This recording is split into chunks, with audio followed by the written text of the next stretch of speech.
Hi guys, kamusta? Welcome to Rhea and Ronald TV. Meron lang tayong good news. Bagong panganak, below 1 year old, pwede bang i-register sa National ID? Sasagutin natin yan. Kailangan mong malaman yung mga requirements and procedure. Stay tuned guys kasi bago lang update to from PSA.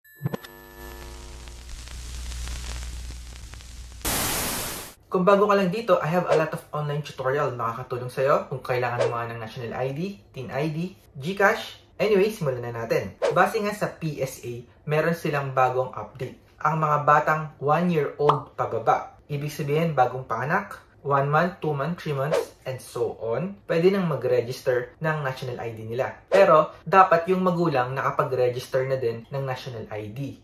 Dahil yung National ID number ng bata ay konektado sa National ID number ng magulang. Ito yung guide kung wala pa kayong National ID number or hindi pa kayo nagpaparehistro.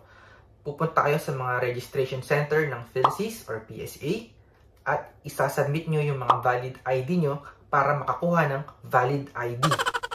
Ito yung mga kailangan mong documents na dadalhin na manggagaling sa PSA. First of all, yung Certificate of Live Birth or Birth Certificate.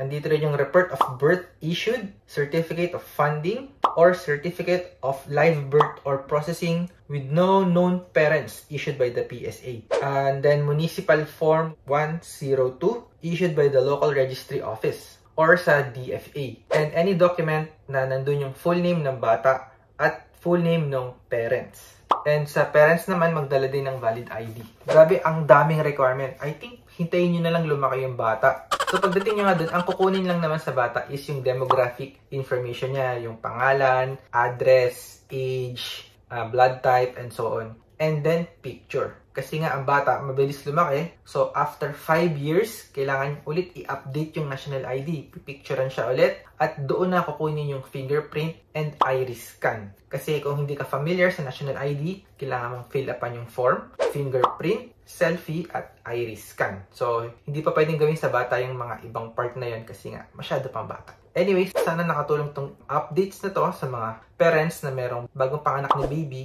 or below 1 year old, pwede nyo nang i-register sila. Yun lang guys, if you find this informative and helpful, please subscribe again. I will see you in my next video.